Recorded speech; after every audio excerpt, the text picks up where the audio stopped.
Gotta have your Viet coffee every once in a while. Okay, so we did all the fashion trends in 2020 that I stopped buying, so I figured I'd give you a video of all of the fashion trends or some of my favorite fashion trends within streetwear that I'm still buying and looking to buy into moving into 2021, because as we know, this year we literally have a couple weeks left and we're pretty much done. So with that said, it's your boy Keezy. It ain't easy being Keezy. Let's get it.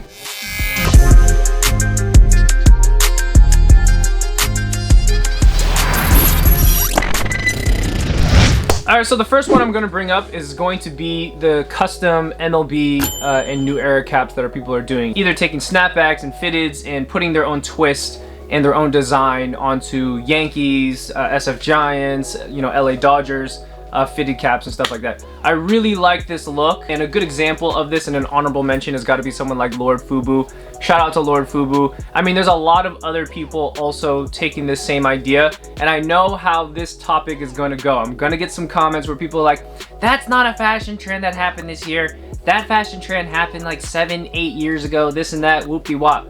I totally understand and I totally get it. It probably was not the first time happening this year, but I can tell you that I'm pretty sure this trend was not as trendy or popular in 2018, 2019, or maybe even 2016 and 17. Some people are even putting more rhinestones on it. But with that said though, when it comes to New Era caps, although they have a lot of different trends within fitteds and snapbacks, right now the current trend is just basically taking, you know, whatever team it is and then theming it per the city. Because like I just said, you know, fitted hats over the years, over the course of 15-20 years, I don't even know how long it's been for New Era, they all go through their different cycles and their different trends. Back in the day they were doing pinwheels, then it evolved to like people were doing dad caps, and I mean there's all different types of looks that come within a hat, especially within fittage. And I understand gray bottoms, white linings, solid colored team hats, throwback style hats without the side logo and what have you is really popular right now, and then now people are taking their own twist. But I really want to know what's after this, maybe next year or maybe even in 2022.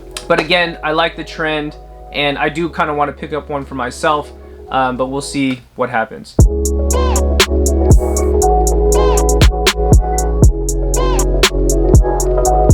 This next one we got up is kind of weird to mention, but I'm putting it on the list anyway. It's going to be varsity jackets.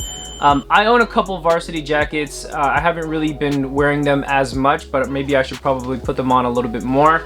And I would say this year, there has been more people rocking varsity jackets. And I know this is another one where people are like, but varsity jackets is a classic item and it never goes out of style. You're absolutely correct, right? But I'm gonna tell you, in 2016 and 17, y'all were all wearing bombers and you weren't wearing varsity jackets, okay? So, you know, even jackets go through their own cycles. And I would say within 2020, there are so many more people wearing varsities. And I'm not just bringing this up because of the CDG collab, and not just bringing this up because of the Stussy varsity that just came out. But don't get me wrong, I love those. They look really good. But I have been seeing a lot more people putting on just random varsities, whether thrifted, vintage varsity jackets, or maybe it's even of their home team or the college that they go to. If anybody has been watching some of my vlogs, I've been looking for this like particular polo jacket because I think Polo does a really good job with making varsities. And it's not just Polo though. I can't just put Polo on the map. Honestly, there's so many brands out there, whether they're designer, whether they're thrifted, whether they're just part of some college, that make a very quality varsity jacket. Some of them can get kind of pricey, honestly, but it's worth the money if you spend that $500. A lot of them are timeless pieces, and as of right now, a lot more people are wearing them. It's something that you can put on every day, so I think it's a great trend. And I myself, you know what I'm talking about, I need a rotation of like 3 varsities, 3 different color varsities, and I think I'll be set, you know what I mean? Anyways, with that said, let's move on.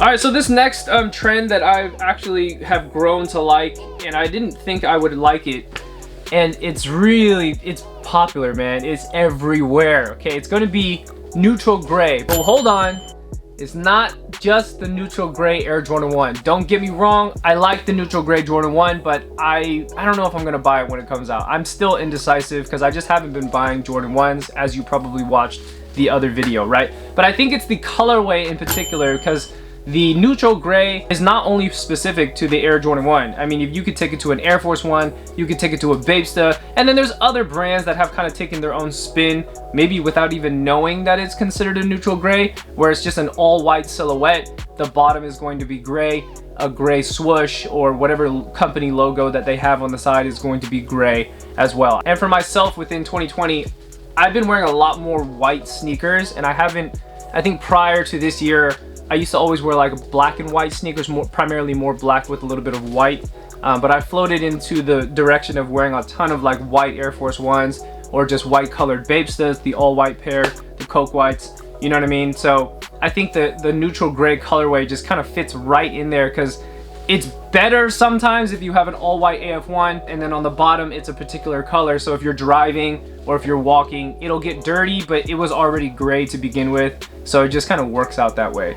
You know what I'm saying? So again, just don't get it twisted. I'm not only talking about the Air Jordan 1, all right? Don't get me wrong, those are nice, but I do really like the Air Force 1, the vintage one especially, and some of the other colorways that they've came out with. Hopefully I got some good examples here. So with that said, let's move on.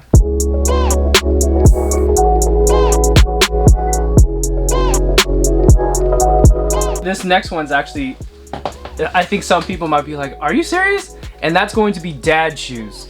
Yes, but not like this dad shoe. I mean like this dad shoe. And yes, this is a dad shoe. This is still a dad shoe. And if you don't think that it's a dad shoe and you're like, well, those are just New Balances, you're right. Yes, you are. Yeah, they collabed and whatever. It's a really great sneaker. I actually want a pair, maybe not for the resale. But let us not forget that these are dad shoes, because if this whole hype and craze for dad shoes that started in like, you know, end of 2017, beginning of 2018, Wave Runners dropped, then people started wearing like Monarchs, the Triple S came out, bulky dad shoes was going crazy. Now after the bulky dad shoe thing kind of simmered down a little bit and designer brands really just went crazy with it, people were kind of scrambling to find other brands that also made dad shoes at an affordable price. And what other brands to think about when you think of dad shoes than New Balance? You know what I'm talking about? Boy, and now here we are moving into 2019, going into 2020, and I think we are so far gone. It's been like 3 or 4 years at this point, or 2 years, 3 years. We're so far gone with thinking about the dad shoe thing, and a lot of us might think that dad shoes are, it's a trend that's already been gone, when really we're buying into this now. And a lot of people like this, including myself, okay? But again, we cannot forget, those are dad shoes. Them right there, those are some dad shoes right there. But them some fly ass dad shoes. I'm gonna tell you that right now. You know what I'm talking about? But yeah, it is what it is, man. And I think I really want a pair of these. And there's some other shoes that can kind of be considered a dad shoe by the timeline of what I was talking about as of right now that I do want to buy myself. Am I gonna get to that point? Maybe. I did see the price dropping a little bit on the 550s. So here's the talk, and a lot of people had been asking me my opinions on this sneaker. I really do like it. Oh, by the way, I think New Balance is going to be dropping a whole line of these without the yellow sole, which is nuts. It's a little too close in timing. doing the collaboration, it blowing up, and then all of a sudden you're going to drop all these colorways. Anyways, I hope they come out and there's no resale for them. Crazy that we're here in 2020 that New Balance has all this resale and all this hype. Let's keep going.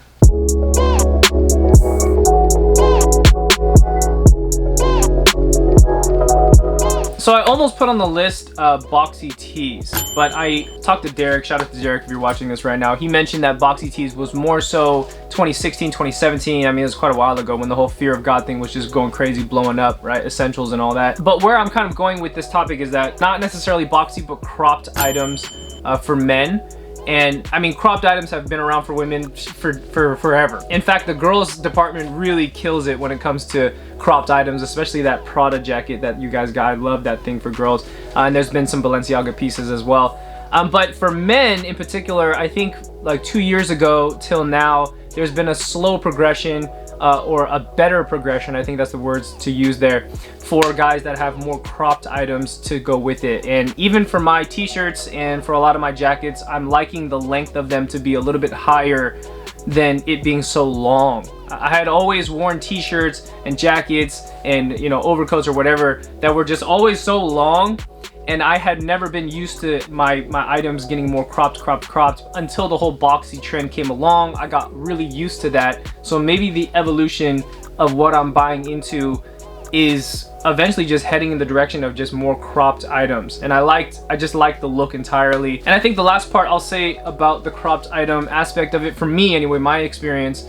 was that I think Balenciaga, buying into some of those pieces was a good introduction for me to buy into things that were cropped. And that's not the only place that you can find cropped items, obviously. There's a lot of vintage t-shirts, a lot of vintage type jackets from either the 90s, and it can look really nice, you know? So I think moving into next year, and maybe even the stuff that I might produce myself, hopefully I can get those to be a little bit more cropped than usual.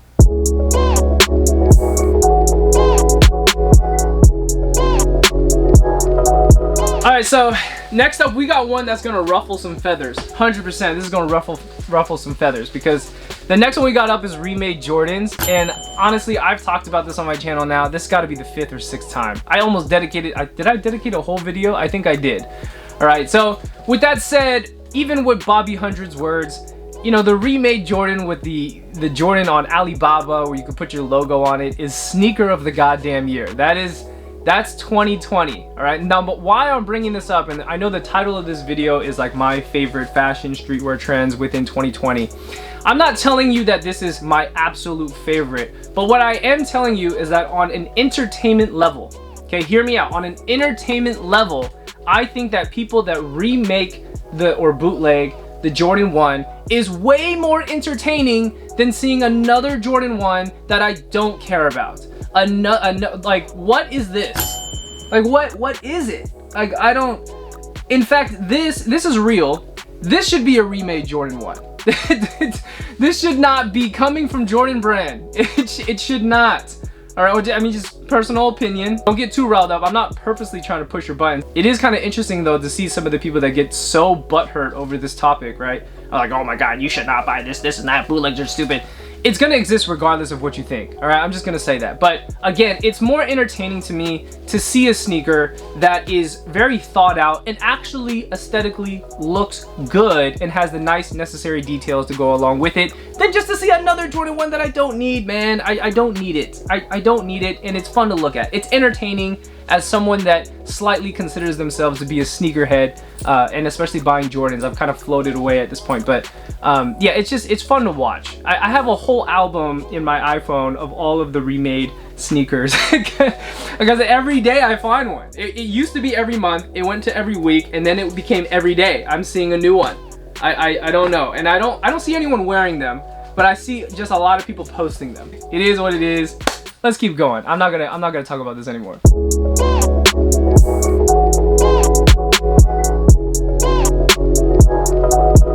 So without being repetitive, I think on one of my prior videos I talked about people that are distressing sneakers, like sneaker fashion trends and stuff. And that seems to be really big this year. And shout out to Filthy if you're watching this. Big shout out to Filthy. He's one that's really kind of put it together. But we're not going to talk about distressing sneakers because obviously that's a huge trend. I do agree with it and I actually like it. I like the work that people put into it to kind of make it look like that 1985 Jordan, what have you, okay? But I would say along with the distressing of sneakers has come the trend of yellowing the sole. I mean, I think me personally, where I saw it the first time was when Virgil did the yellow sole on the Air Force One with Nike doing the 10.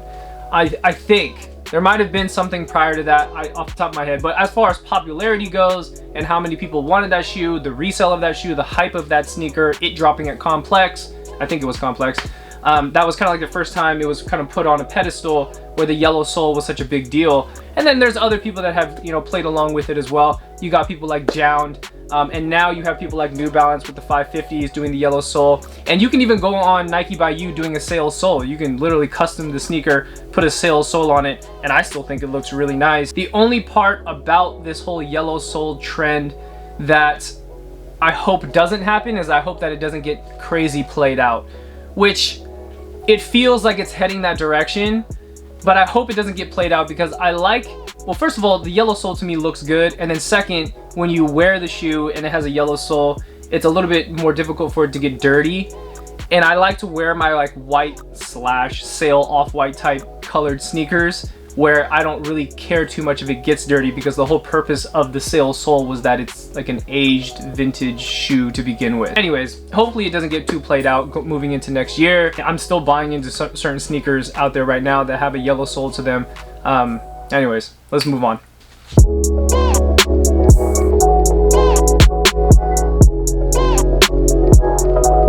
I really wish I had something better to end with. I say that a lot, but that's the truth. I really wish I had something better to end with. I'm ending with workwear jackets, and this is another one that might press some buttons because people love to just correct you in the comments. But again, this is my affiliation and what's been my favorite, you know, trend to buy in within 2020. In my defense, I don't remember that many people wearing workwear jackets 3-4 years ago, 5 or 6 years ago. It seems like right now, since workwear has been this huge trend, you know, the whole workwear jackets have just been big. And of course, Carhartt with the work in progress, if you want to call it whip, I think they've also done a really good job with making all those types of jackets. Dickies, Ben Davis are all really solid brands to buy into that make workwear jackets as well. And I know, much like the first two that I mentioned in this video, it's gonna have the same reaction. People are like, it's a classic look, it'll never go anywhere, this and that. I get it, okay, I understand. But as far as what I've been buying into and some of the things that were my favorite this year, has definitely got to be this. I'm already 4 workwear jackets deep at this point. Some of them expensive, some of them not. 2 out of the 4 are Carhartt. You know, the Detroit work jacket. I think that's for me, they fit really nice, and I like the cut of them. It's not like I have to do anything to the jacket to make it work. It's just something that you throw on. You can layer it as well, and it looks really nice. You know, I got a brown one and a black one. And I have seen some other brands. I don't know if you consider them to be designer, but they've been pushing the whole workwear look too, but charging a lot of money. Some of these brands that I've only slightly heard about are charging like almost $700 for a workwear jacket. And it's like, I'm gonna be honest, bro. If I buy a $700 workwear jacket, which I probably won't, I'm not working in that jacket. I actually work in my workwear. I don't know about y'all, and I know maybe 95% of y'all do not work in your workwear. Like, you didn't put the paint that you have on your pants, did you?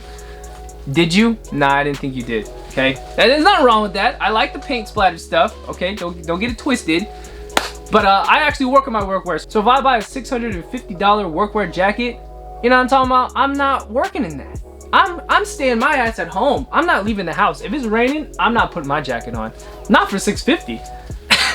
For $90? Yeah. $60? Yeah. $120? $150? Absolutely, 100%. Maybe even $220. I'd walk outside. $650? Miss me with the bullshit. I'm good.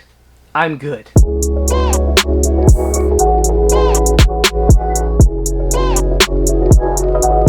All right, so closing this out, I try my best to not be as repetitive as some of the other trend videos that I've made, and kind of talk a little bit more granular in some of the topics that I haven't talked about.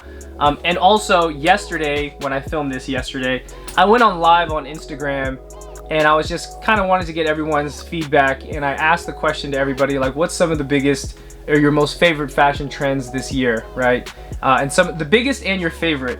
And the conversation within 15 minutes had already been the most repetitive conversation I had ever been in. And maybe it's just my followers, I don't know. But what happened was that we were talking, and it was like, yeah, workwear, dunks, yellow laces, yellow sole, workwear, dunks, yellow laces, yellow sole, workwear, dunks, Air Force Ones, yellow sole. So it became a very recycled combo of all of the same things that just kind of kept repeating the word workwear. And don't get me wrong, I love workwear. I think it's one of the best trends that has happened this year, in replacement of what had happened 2 or 3 years ago. But at the end of the live, I just ended the live, and I was like, look, because everyone's like, everybody's wearing the same thing, which that conversation will happen regardless of what year it is. If that's where your head is at, and that's where your mindset is at, and if it's so similar to everybody else, my only advice is that you need to stop following archive pages. And I'm not boycotting them. I'm not telling you guys to boycott, you know what I mean? And I don't have that influence anyway. But my suggestion is to unfollow for maybe like a month or 2, and then come back and follow them and see if you actually like to follow that stuff. Because quite frankly, not everybody, a majority of people are very influenced by what archive pages are posting are tastemakers, when really we don't even know what these tastemakers even look like or how they dress. but yet we just see a constant feed of recycled Dunks, you know, vintage and workwear double knee Carhartt pants. And if that's all you see all day, subconsciously you're gonna start wearing that and you're gonna start looking like that, right? Nothing wrong with it. I mean, I dig the look, okay? But if you don't dig the look and you want something new and you want something fresh and you want to change, you're gonna have to unfollow them damn pages. You're gonna have to unfollow and come back to it and see if you really like it. You know what I'm talking about? Anyways, man, I'm gonna end this here. I'm just gonna leave it at that. Take it how you want to, interpret it how you want to. It is what it is. It's your boy Keezy. It ain't easy being Keezy. It's kind of cold in here. I'm out. Peace.